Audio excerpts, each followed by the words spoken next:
안녕하십니까, 이승우 원장입니다. 계단 오르기 잘 하고 계시죠? 계단을 오르는 게 왜 이렇게 기분 좋은 일일까? 저 자신한테도 늘 떠오르는 의문이에요. 우리는 왜 오르면서 이렇게 괜찮은 감각을 가질 수 있을까? 저만이 아니라 다른 분들도 비슷하게 느낍니다. 성취감을 느끼고 기분 좋음을 느끼고, 그 이면에 뭐가 숨어 있을까 곰곰이 생각해 봤을 때 저한테 딱 떠올랐던 게 중력입니다. 우리가 단순히 계단을 오르는 것 같지만 실제로는 우리가 한 행위는 중력을 거슬러 올라간 행위예요. 눈치를 채고 있지는 못하지만 우리 삶을 지배하는 가장 큰 물리법칙은 중력입니다. 중력 속에 살고 있기 때문에 중력을 인지하지 못하고 있을 뿐이에요. 그런데 언제 중력을 인식하느냐? 중력을 거슬러 올라갈 때 중력을 인지하기 시작하죠. 힘의 방향을 거슬러 올라가는구나. 그리고 그걸 위해서 내 에너지를 투입해야 되는 거구나. 그리고 그 결과로 내가 무언가를 얻었구나. 뭘 얻었어요? 위치의 에너지를 얻었잖아요. 이 위치의 에너지 뭔지 아시죠? 중력을 거슬러 이만큼 올라갔으니까 나는 에너지를 충전을 한 거예요. 올라간 만큼 원래 자리로 돌아갈 때 공짜로 갈 수가 있어요. 힘의 방향을 거슬러서 내가 충전을 했다. 그게 실제 일어난 일입니다. 사회적 지위가 높아졌을 때 느끼는 거랑 내가 높은 데 올라갔을 때 느끼는 거랑 비슷한 말로 사용을 하잖아요. 나는 삶에서 이 높은 데까지 올라왔어. 성취했어. 나는 올랐어. 이 감각이 계단을 오르고 높은 데 올라갔을 때 느낌, 같은 느낌이에요. 어떻게 그게 같을 수 있어? 내가 100억을 벌어서 이 사회에서 높은 위치에 올랐어. 그거랑 100층을 올랐어. 이 느낌이랑 누가 봐도 동등하게 보지 않잖아요. 근데 재밌게도 내 몸은 그걸 똑같이 인식을 합니다. 왜? 쉽지 않은 저항을 무릅쓰고 꾸준히 노력을 해서 어디까지 갔느냐 하는 그 감각이거든요. 그리고 또 한 가지, 삶의 방향성 설정이 됩니다. 내가 어디로 가야 될까라는 거. 아, 나는 위로 가면 되는 거구나. 위로 갔을 때 좋은 느낌이 있구나. 사실 뭐 밑으로 가든 옆으로 가든 그 방향성은 존재해요. 그런데 오르는 행위에서는 저항을 무릅쓰고 올라가기 때문에 그 방향이 명확하단 말이에요. 그래서 삶이 방향성이 있어야 된다라는 감각을 자기도 모르게 갖게 됩니다. 그래서 흐트러진 삶이 정렬되는 느낌, 이걸 갖게 되는 거예요. 계단 하나 올랐을 뿐인데 뭔가 삶의 흐름이 생겼다, 이런 느낌을 괜히 갖는 게 아니에요. 그리고 실제로 우리가 중력에 저항하지 않고 중력의 흐름대로 살아갔을 때 어떤 일이 일어나요? 무기력이 일어납니다. 왜? 강한 중력을 저항하는 것 자체가 너무 에너지가 들다 보니까 눕고 싶어, 앉고 싶어, 그리고 난 원래 안 돼, 힘들어, 포기하고 싶어, 이런 생각과 말들, 그건 중력에 저항하는 게 아니라 중력에 몸을 내맡기고 그대로 자기 자신을 낮추는 행위가 되어버리는 것이죠. 그래서 우리가 계단 한 칸 한 칸 올라갈 때 별거 아닌 것 같지만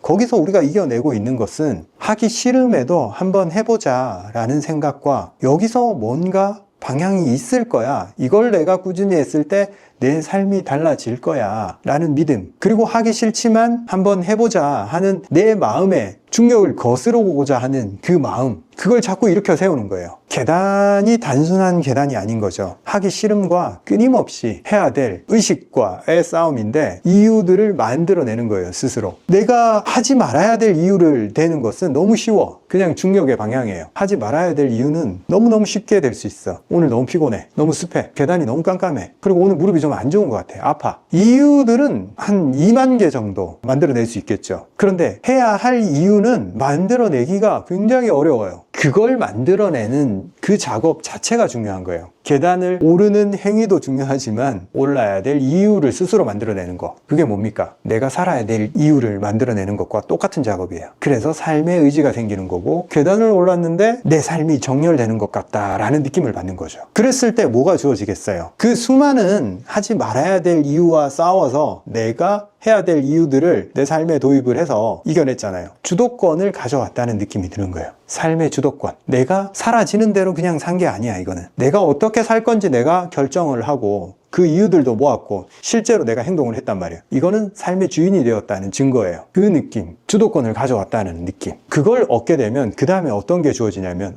다른 것도 할 수 있겠는데? 또 뭘 해보지? 이런 생각으로 연결될 수밖에 없습니다. 그리고 몸이 노쇠하고 몸이 아픈 사람들, 그런 사람들한테 이게 너무너무 중요해요. 나는 이제 이 세상에 소용이 많이 없어졌어. 내가 존재할 이유들을 찾지 못하겠어. 왜 살아야 되는지 모르겠어. 이런 감각들로 자꾸 채워진단 말이에요. 그런 감각들이 무서운 게 그 생각을 계속 하다 보면 그게 루프가 돼서 계속 그 생각을 하게 됩니다. 나는 별 볼 일 없는 사람이야. 그런 생각의 끝은 뻔해요. 죽음밖에 안 남아요. 계속 반복해서 그런 생각을 완전히 자기의 정체성으로 만들어 놨다. 이런 분들도 그걸 다시 거슬러 올라갈 수 있습니다. 중력을 거슬러 한층만 올라가게 되면 이런 감각들이 되살아나고 내가 세상에서 할 수 있는 것이 있구나. 그리고 어디로 가야 되는지 방향만 설정하면 되는 거구나. 몸이 좀 힘든 사람들은 어디까지 올라가야 되나 그런 목표 같은데 너무 신경 쓰지 마세요. 내가 길 위에 올라섰구나. 어떤 행위를 매일매일 반복하고 있구나. 그리고 그게 나를 어디로 데려가겠구나. 이런 느낌만 받으시면 충분합니다. 참 신기하죠? 이게 삶의 어떤 가치를 만들어내고 방향성을 설정하고 계단을 오르는 행위가 우리 삶의 생명력을 더 끌어올리는 행위인데 왜 사람들은 무기력해지고 이런 행동을 할 수 없게 되고 삶을 정렬하지 못하고 무질서함에 빠져드는 것일까요? 이게 뇌의 생존 전략이랑 연관이 되어 있습니다. 뇌는 생명력을 확장시키든 말든 이거에 별 관심이 없어요. 뇌의 작동 원리는 효율성입니다. 어떻게든 에너지를 덜 쓰려고 하는 방향으로 작동합니다. 뇌가 워낙 포도당 에너지를 많이 쓰기 때문에 에너지 절약이 생존 전략에서 굉장히 중요한 위치를 점하고 있어요. 뇌 입장에서는. 그래서 변화를 싫어해요. 원래 하던 걸 계속 하려고 해. 내가 안 움직였으면 안 움직이려고 해. 소파에 들어 누우면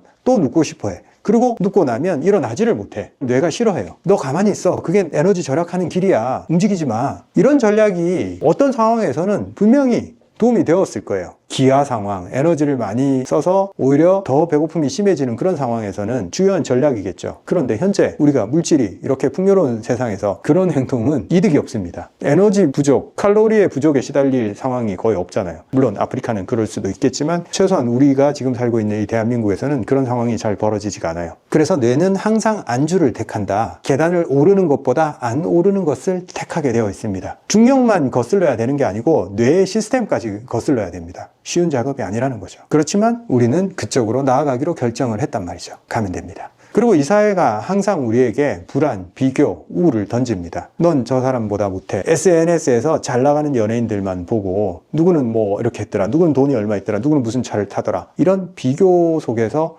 압박을 받으면서 나도 그래야 될 것 같고 내 삶은 초라한 것 같고 그래서 저 높은 목표를 이루고 싶은데 내 삶과는 너무 거리가 떨어져 보이고 그래서 오늘 하루도 움직일 힘이 생기지 않는 거죠. 내가 하루 일당 벌어봐야 이게 얼만데 저거 하려면 내가 한 200년 정도 모아야 되겠다. 이런 생각에 무기력해지는 거예요. 더 무기력해지고 어차피 갈 수 없는 세상이니까 나는 그냥 대충 살래. 이런 결정을 하게 되는 거죠. 말씀드렸지만 삶은 그 목표를 향해 나아가는 게 아니고 길 위에 올라서서 내가 한 걸음 한 걸음 나아가고 있다. 거기에 즐거움이 존재하는 거예요. 다 이룬 사람들, 축구선수라고 치면 어떤 승리를 거머쥐었어. 근데 목표가 그거였단 말이에요. 목표를 이뤘어. 그리고 나는 휴식할 테야. 그러면 다시 재기할 수 없습니다. 너무 많은 휴식을 취하면. 그 트로피를 따기 위해서 물론 동기부여는 됐지만 하루하루 내가 훈련하는 거, 매일매일 내가 루틴대로 살아가는 거, 거기서 사실 즐거움을 느끼고 그게 내 삶을 규정하는 거예요. 그 트로피는 그 과정에서 얻는 하나의 이정표, 편말 같은 거예요. 내 삶을 수행했기 때문에 당연히 그걸 획득을 하겠죠. 마찬가지예요. 누가 돈을 얼마 가지고 있고 그런 거 계속 쳐다보고 있으면 본인 삶은 다 망가집니다. 내 삶에서 설정할 수 있는 것들이 무엇일까를 고민하고 그걸 하나하나씩 설정해 나가는 거. 그게 더 중요하겠죠. 그걸 위해서 우리는 계단을 오르는 겁니다. 내 삶을 정렬할 수 있는 하나의 규칙을 만들기 위해서 그리고 내 삶을 가로막고 있는 중력, 뇌의 시스템, 저항, 핑계 이걸 이겨낼 수 있는 방법들을 고안하기 위해서 계단을 오르는 것입니다. 그 하루 속에 모든 게 다 들어있어요. 내 삶을 아우르는 모든 저항들이 내 하루에 다 포함되어 있어요.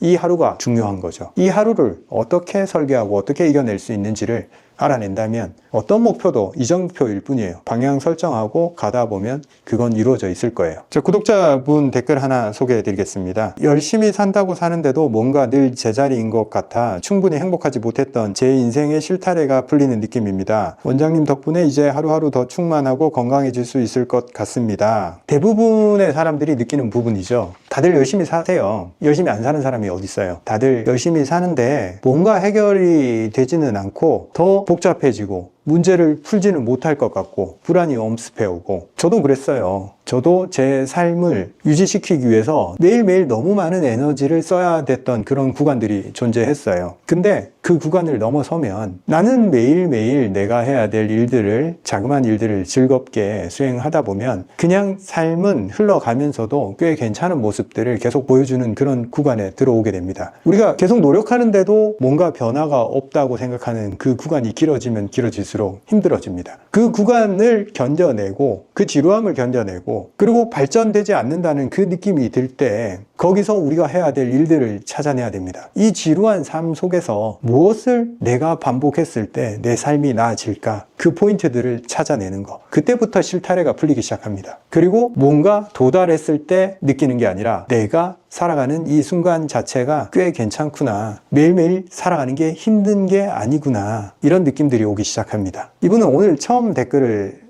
달았다고 말씀을 하셨어요. 이전까지 제 영상을 보면서 조금씩 쌓여 나가다가 지난번 영상에서 느낌을 얻으셨을 수도 있어요. 조금씩 방향만 설정하고 한 걸음 한 걸음 나아가고 자꾸 느끼고 행동하다 보면 느낌이 올 때가 있습니다. 그때부터 삶이 정렬되고 방향성이 생깁니다. 그러면 마음의 짐이 다 내려져요. 아, 그냥 걸어가면 되는 거였구나. 저렇게 멀리 바라보면서 좌절하지 않아도 되는 거였구나. 방향이 맞고 내가 계속 해낼 수만 있다면 삶은 나한테 많은 것들을 보여주겠구나 라는 느낌으로 하루하루가 꽤 괜찮고 충만해집니다. 삶의 밀도가 높아지는 거죠. 그 순간 알게 돼요. 도달하지 않아도 된다라는 것을, 목표는. 이 과정 자체가 주는 희열감이 그 목표를 이뤘을 때 그 느낌을 압도한다는 것을 알게 됩니다. 자, 오늘의 드릴입니다. 오늘 제가 말씀드렸던 주제, 중력입니다. 계단을 오르면서 중력을 느껴보시는 거예요. 중력이 어떤 식으로 내 몸을 잡아 끌고 있는지, 그리고 그 중력을 이겨내기 위해서 내가 무슨 행동을 하고 있는지, 중력이 작용하고 있다는 사실을 자각을 한번 해봅시다. 그 중력을 자각하는 순간 중력이 나쁜 게 아니구나. 내가 그 중력에 저항하는 이 즐거움을 맛볼 수 있게 해주는 하나의 흐름이구나. 어떤 것에도 그렇게 부정적 생각을 품을 필요가 없습니다. 우리가 높은 곳에 올라가는 것을 고역이라고 생각을 하면 높은 곳에 올라가는 꼭대기 상황만 생각하고 이 중간 과정은 다 고통이잖아요. 그런데 중력과 맞서 한 걸음 한 걸음 올라가는 그 순간순간의 느낌을 즐긴다면 그건 절대 고통이 아닙니다. 삶의 한순간순간 작용하는 시련, 고통, 중력과 다를 바가 없어요. 뭔가 나를 누르기 때문에 나는 앞으로 나아갈 수 있는 거예요. 그리고 거기서 뭔가를 얻는 겁니다. 나아가고 있다는 그 감각을 얻는 거예요. 다음 시간에 더 좋은 주제로 찾아뵙겠습니다. 오늘 심장 얘기를 들고 나왔습니다. 심장, 가장 중요한 장기이고 우리 몸에서 중심적인 역할을 하는 장기이기 때문에 항상 제가 중요하게 다루는 장기입니다. 심장이 어떻게 작동하는지 일상에서도 많이 느끼고 있죠. 많이 놀랐을 때 심장이 쿵 하고 내려앉는다, 이런 느낌을 받았다. 즐거운 감정, 사랑하는 사람을 만났을 때 감정이 쿵쾅쿵쾅 요동치는 심장을 느낄 수 있었다. 그리고 불안할 때 가슴이 답답하고 꽉 막히는 느낌을 받고 호흡이 깊어지지 않는다. 이런 느낌을 누구나 한 번쯤 느껴보셨을 것입니다. 이건 우리가 느끼는 감정 상황을 우리 몸이 느낄 수 있게 심장을 통해서 몸이 보여주는 상황입니다. 우리가 기쁘다, 슬프다, 분노한다, 불안하다, 이런 감정이란 것이 그냥 머릿속에서 일어나는 단순한 반응이 아니라 몸이 느끼는 반응이어야지만이 사람이 체감을 할 수 있기 때문에 몸은 그 신호를 강하게 만들어내게 설계되어 있습니다. 그런데 재밌게도 우리가 감정을 자각할 수 있게 심장을 활용해서 느낌이란 걸 줬단 말이에요. 근데 이게 단순히 느낌에 지나지 않고 정도가 심해졌을 때는 실제 심장의 물리적 손상, 심장 질환까지 유발할 수 있습니다. 심장이 이렇게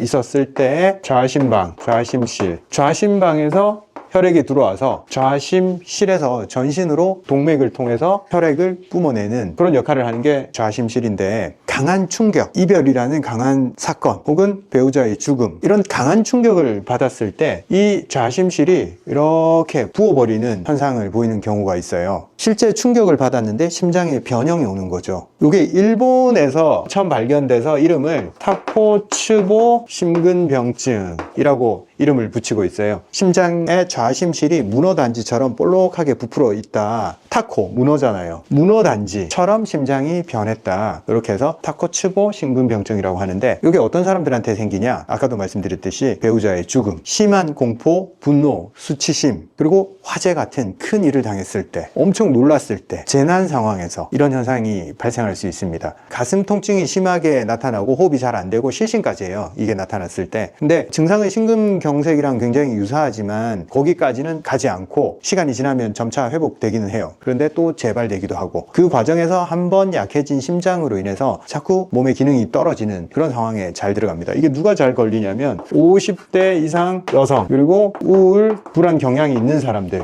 이런 사람들에게 이 증상이 잘 발생을 합니다. 한방적으로 화병의 분류랑 굉장히 비슷하죠. 우울하고 불안하고 분노, 수치심, 그런 감정을 잘 견뎌내지 못하고 심장에 불편감을 느끼고 가슴이 답답함을 느낀다. 이게 화병의 정의거든요. 화병은 실제 심장에 이상이 있나 없나 여기까지 체크하진 않아요. 근데 가슴에 답답함, 심장의 증상이에요. 화병도. 타코츠보 심근병증은 실제 물리적 이상, 심장이 실제 부었더라, 여기까지 확인을 해본 거예요. 심근경색처럼 동맥이 좁아졌거나 막혔거나 이런 현상이 나타나지 않기 때문에 당장 목숨이 위험한 상황으로 넘어가진 않아요. 안정을 취하고 스트레스 상황에서 벗어났을 때 점차 안정화되는 경향을 보이기 때문에 아주 위험하진 않아요. 그런데 이후에 재발도 잘 되고 어떤 상황에 대한 스트레스 대응 능력, 이게 약화된다는 보고가 있어요. 즉 우리가 다 인지하다시피 스트레스 자체가 심장의 물리적 변화까지 유발할 수 있고 심각한 상황까지 떨어뜨려 버릴 수도 있다. 이렇게 말씀드리고 싶은 겁니다. 우리가 스트레스를 이겨내고 심장을 튼튼하게 하기 위해서는 소위 말하는 멘탈이 강해야 됩니다. 이 멘탈이 뭘까? 어떤 사람들은 스트레스 상황에서 난 멘탈이 강해, 이 정도는 나한테 아무것도 아니야 라고 이겨내잖아요. 그런데 어떤 사람은 멘탈이 나갔다, 이런 표현들을 사용을 하잖아요. 즉 어떤 상황에 대해서 그걸 견뎌낼 수 있냐, 못 견뎌내냐, 이게 멘탈입니다. 멘탈이 사전적 의미로 두 가지를 포함을 하고 있어요. 인지기능, 집중력, 판단력, 논리적 사고, 어떤 문제를 해결해낼 수 있는 능력인 거죠. 그리고 정서기능, 감정에 대한 조절 능력, 불안을 어떻게 처리하느냐, 그 다음에 문제가 생겼을 때 다시 회복해낼 수 있느냐, 이런 능력에 조금 더 초점이 맞춰져 있는데 실제로 더 중요한 것은 이 정서를 다루는 능력입니다. 보통 우리가 좋은 일들만 일어나지 않아요. 좋은 일들이 일어날 때는 누구나 문제를 쉽게 해결할 수 있습니다. 그런데 우리가 살다 보면 발생하는 그 실패와 좌절들, 그때 멘탈이 강하냐 약하냐가 딱 드러나잖아요. 멘탈이 강한 사람들은 어떻게 해요? 그래, 이럴 수 있어, 내가 이 정도에 흔들리는 사람이 아니야, 그리고 불안하지만 난 견뎌내고 앞으로 나아갈 수 있어, 힘들었지만 다시 일어설래, 요게 강해요. 멘탈이 강하다 라고 표현되는 그런 사람들은 이게 아니고 이게 더 중요하다는 거예요. 여기서 강하다는 표현을 쓰다 보니까 이렇게 상상이 돼요. 사람들 머릿속에는 철벽같이, 콘크리트같이 어떤 위협이 닥쳐도 나는 이걸 막아낼 거야, 나를 침범하지 못하게 막아낼 거야, 그런 식으로 생각을 하는데 실제로 그렇게 작동하는 게 아니고, 표현하자면 유연성입니다. 누구든 어떤 상황에 노출이 될 수가 있어요. 그 상황에 대응하는 능력, 유연성, 그리고 휘청했다가 다시 돌아오는 능력, 단단하게 막아서는 문제 해결을 할 수가 없어요. 왜냐하면 대처 능력이 떨어지고 한 가지에 딱 집착을 하고 있기 때문에 강함으로 그걸 이겨낼 수 없습니다. 유연성, 문제에 대해서 슬퍼지지 않는 사람이 아니라 슬픔이 와도 휘청일 수 있어도 다시 일어설 수 있는 사람, 이게 핵심입니다. 그러면 이 멘탈이라는 것은 타고나서 강화할 수 없는 거냐? 우리가 주위에서 흔히 저 친구는 타고나기를 멘탈이 좀 강한 것 같다, 근데 나는 타고나기를 자꾸 휘청휘청을 너무 자주 하고 너무 좌절을 자주 하고 잘 일어서지를 못해, 무기력에 쉽게 빠지고, 타고난 것 같은 저 멘탈을 나도 확보할 수 있을까, 이렇게 생각하잖아요. 어느 정도는 멘탈을 타고나지만 충분히 누구나 강화할 수 있는 게 멘탈입니다.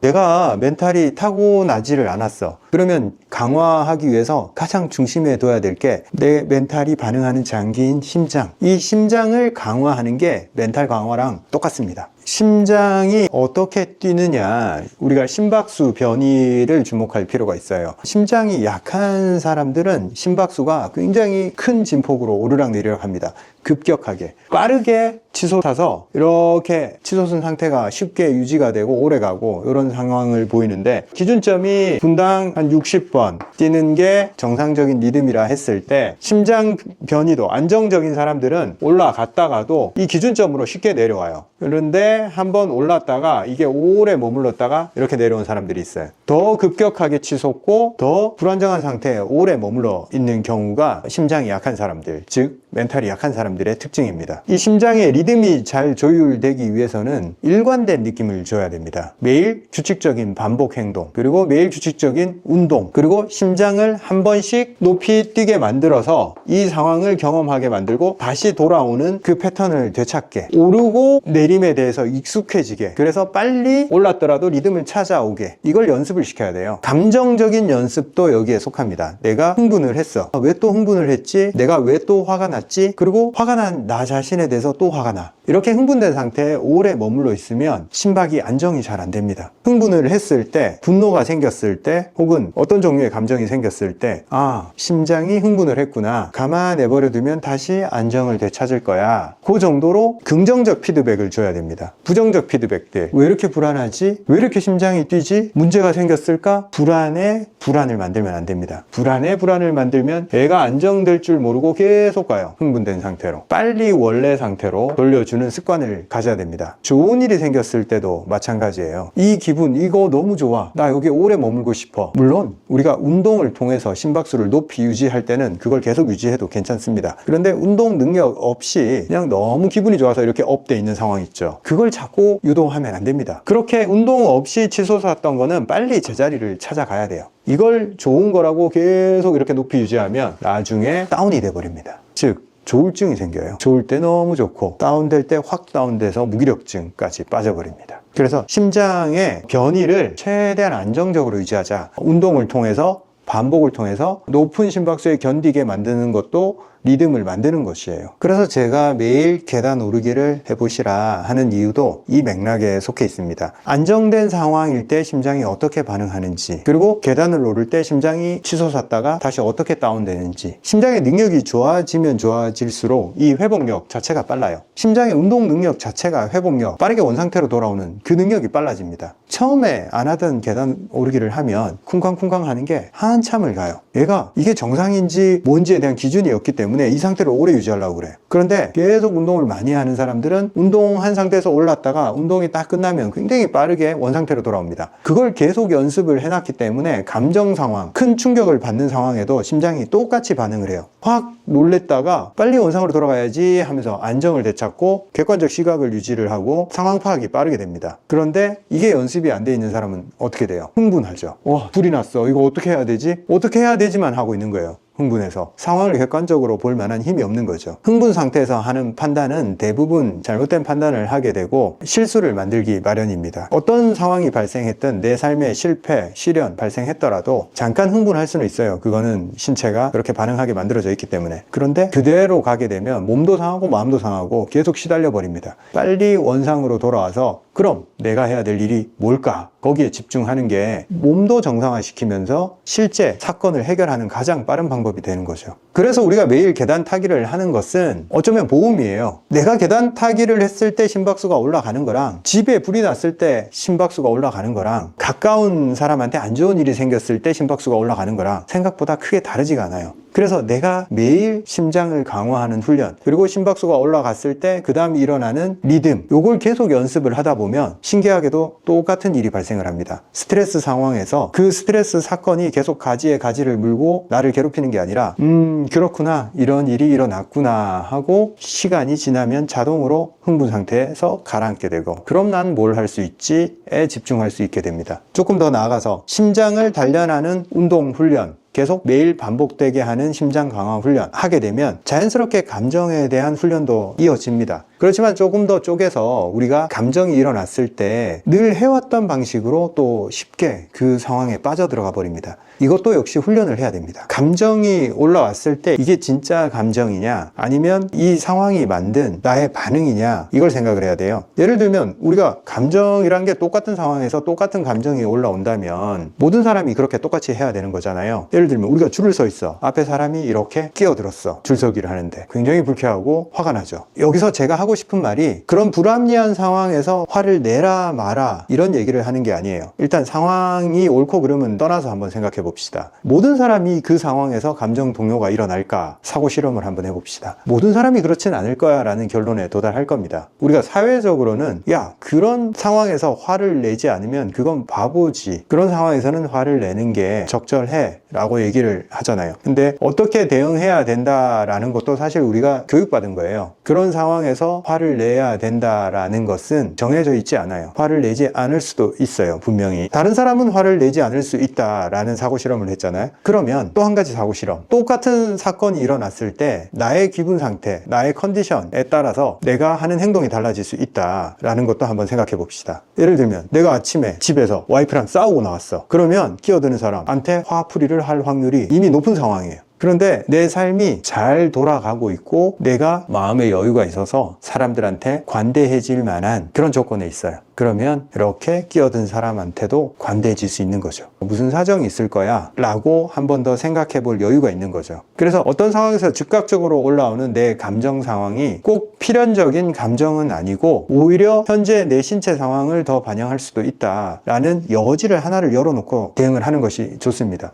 왜 이렇게 해야 되냐? 내가 살기 위해서 그러는 거예요. 말씀드렸잖아요. 심장이 감정에 반응하는 장기이고 내가 강하게 반응하면 반응할수록 심장은 타격을 받습니다. 그래서 이런 상황에서 내가 관대해지는 게 나를 살리는 길이에요. 저 사람을 위해서 관대해지는 게 아니고 나의 삶을 흐트러뜨리지 않기 위해서 반응하지 않아도 되는 데서는 반응하지 않아도 괜찮다라는 연습을 하는 거예요. 그럼에도 불구하고 우리가 멘탈이 무너지는 상황들이 삶에서는 무수히 발생합니다. 그럴 때 우리는 하나의 회복 장치들을 삶에 마련해 둬야 됩니다. 그냥 흘러가는 대로 내버려두고 했을 때 그 결과가 좋은 쪽으로 흘러갈 리는 별로 없습니다. 그래서 문제가 발생했을 때 미리 그걸 복구하는 연습을 해둬야 됩니다. 삶에서 자잘하게 발생하는 일들, 테스트를 할 수 있는 것은 내 삶에서 무기력이 일어날 때 테스트를 하면 좋습니다. 아무것도 하기 싫고 의욕이 생기지 않을 때, 그럴 때 에너지가 다운이 되어 있고 심리적으로 약해져 있고 심장의 펌핑 능력이 약해져 있을 때 그렇습니다. 이럴 때 내가 그냥 그대로 내맡길 거냐, 그 방향에. 그럴 때 한 번 더 내 삶의 질서를 불러올 것이냐, 그때 잘 선택을 해야 돼요. 그럴 때 어떤 장치를 사용할지 미리미리 고안을 해두고 실험을 해보는 게 좋습니다. 이게 삶에 대한 연습이에요. 더 큰 일에 대한 보험이고, 큰 일이 생길까봐 불안한 마음에, 두려움에 보험을 이만큼 들어놓은 분들이 계실 거예요. 실제 삶에서 그 보험보다 더 강하게 작용하는 게 평상시에 일에 대한, 사건에 대한 대응 능력, 이게 훨씬 더 현실적으로 잘 작동을 합니다. 많은 사람들이 이미 방법들을 고안해서 사용을 하고 있을 거예요. 무기력하게 늘어져 있느니 음악을 듣고, 내가 좋아하는 유튜브 강의를 듣는다거나 오디오북을 듣는다거나. 왜 이렇게 듣는데 좀 집중을 해야 되냐면, 많이 힘들 때 실제로 활자책을 집중하기가 힘들어요. 집중력이 많이 다운이 되어 있어서 이런 상황에서 책을 읽는 게 연습이 안 돼 있는 사람들은 책까지 도달을 잘 못합니다. 그런데 청각을 이용해서 기분 전환을 하는 것은 상당히 편리해요. 큰 에너지를 쓰지 않고 그 음악이 주는 리듬에 나를 맡길 수가 있고, 그리고 듣다 보면 생각이 자꾸 바뀌고, 큰 에너지를 쓰지 않고 사고의 전환이 일어날 수 있기 때문에 저 같은 경우에는 오디오북을 잘 활용을 합니다. 안 그래도 책 읽을 시간이 좀 부족하다 보니까 출퇴근 차로 왔다 갔다 할 때, 장거리 어디 갈 때 음악을 들을 때도 있지만 저 혼자 운전할 때는 대체적으로 오디오북을 틀어놓고 들으면서 생각을 하면서 운전을 합니다. 그렇게 했을 때 굉장히 큰 장점이 있어요. 내 사고가 긍정적인 패턴으로 돌아가고 있고 마음의 여유가 생기고 관대해지기 때문에 도로에서 짜증나는 상황이 발생했을 때 굉장히 관대해질 수 있어요. 나는 저런 일에 신경을 안 안 써도 돼요. 왜? 나는 굉장히 중요한 일을 하고 있어. 중요한 내용들을 집중해서 듣고 있기 때문에 이런 사소한 일들은 스쳐 지나가 버려요. 그리고 또 어떤 사람들은 그런 상황에서 산책을 하거나, 또 어떤 사람들은 글쓰기를 하거나, 이렇게 삶의 하나의 루틴을 만들어서 반복적으로 그걸 행하게 되면 틀어졌던 삶의 질서가 다시 정렬이 됩니다. 마음이 길 위로 다시 올라옵니다. 어디로 갈지 방향을 잡지 못하고 헤매던 그 마음이 다시 길 위에서 걸어가는 그런 상태로 다시 정렬이 됩니다. 그게 글쓰기가 될 수도 있고, 음악 듣기가 될 수도 있고, 책을 읽는 게 될 수도 있고, 운동이 될 수도 있고, 그런 과정들, 지금 제가 언급하는 것들은 삶에서 아무리 행해도 내 삶에 독이 되지 않는 행동들이에요. 긍정적 행동들인 거죠. 내 삶을 정렬해 나갈 수 있는, 내 삶의 무질서를 밀어낼 수 있는 정렬의 행동들입니다. 반대로 이런 상황에서 좀 부정적 요소를 사용하는 사람들도 많죠. 게임을 한다거나 도박을 한다거나, 삶이 힘들고 불안하고 무너졌을 때, 멘탈이 약해졌을 때 그 불안을 해소하기 위해서 중독적인 것들, 단 걸 먹는다거나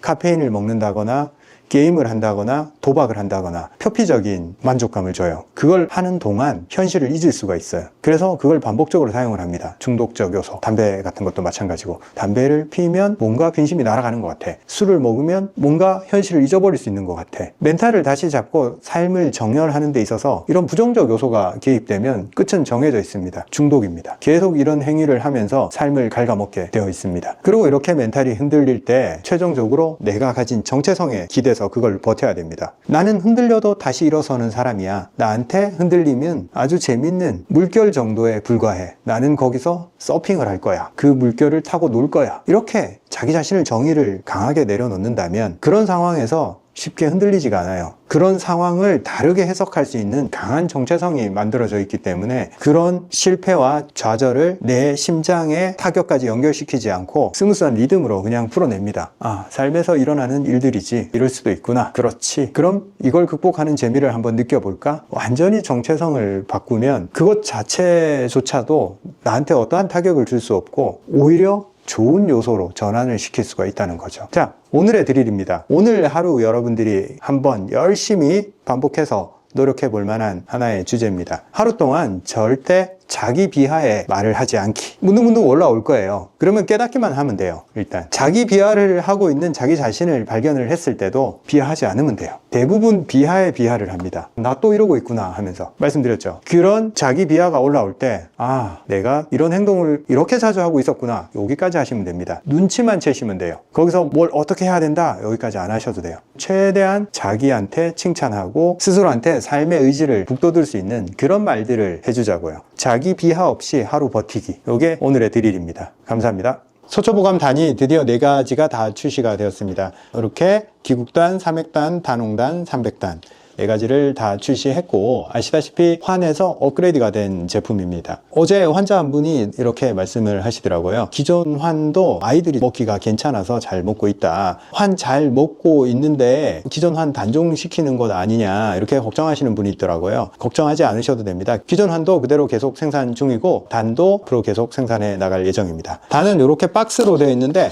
안에 열게 되면 이렇게 사탕봉지처럼 개별 포장이 다 되어 있습니다. 봉지를 까서 이렇게 열어보시면 단, 약재로 이렇게 뭉쳐 있는데 겉에 이렇게 하얀 노란 가루가 붙어 있을 거예요. 이게 저희가 특별히 촉촉함을 오래 유지하기 위해서 약재를 곱게 분쇄를 해서 단을 뭉쳐서 만든 다음에 거기다가 미세한 가루, 약재 가루, 저희가 제품을 생산할 때 다른 부형제나 생산의 편의성을 위해서 첨가하는 그런 약품 종류를 전혀 사용하지 않아요. 그래서 원래 약재 가지고만 다 만들고 있어요. 약재로 촉촉하게 단을 뭉치면 이게 들러붙기도 하고 안에 있는 수분이 점점 빠져나가서 건조해지는 경향이 있어요. 그래서 그걸 막기 위해서 약재 가루로 표면을 한 번 더 코팅을 해줘요. 이게 저희 소초보감의 생산 노하우입니다. 이렇게 코팅이 되어 있기 때문에 봉지에 들러붙지도 않고 원료의 식감 그리고 원료의 성분이 오래 잘 보존될 수 있습니다. 그리고 손으로 이렇게 눌러서 찌부러질 정도로 몰랑한 감을 가지고 있어요. 이렇게 납작하게 만든 다음에 입천장에 혀로 이렇게 붙여요. 그리고 살살 혀로 빨아먹으면 긴 시간 동안 소화액과 섞이면서 성분을 잘 흡수할 수 있게 됩니다. 이에 낀다라고 말씀들을 많이 하시는데 이게 점성이 있는 원료여서 들러붙어요. 그러니까 씹지 말고 가급적 빨아먹는다 이 개념으로 드시는 게 좋습니다. 그리고 기존 환은 3g으로 제작을 했는데 단은 4.5g으로 용량도 늘렸고 어디 가져다니거나 1회 용량을 계량하지 않아도 되는 장점이 있어서 소비자분들이 참 좋아하시더라고요. 기존 환의 불편한 부분들을 개선해서 이렇게 단으로 출시하게 됐고 기존 환도 계속 생산 중이니까 기존 환이 나한테 더 잘 맞다 하시는 분들은 계속 환으로 애용해 주셔도 괜찮겠습니다. 그리고 단은 출시 기념으로 한정된 수량만 지금 할인된 가격으로 판매하고 있으니까 나중에 가격이 오르는 부분은 좀 양해 부탁드리겠습니다.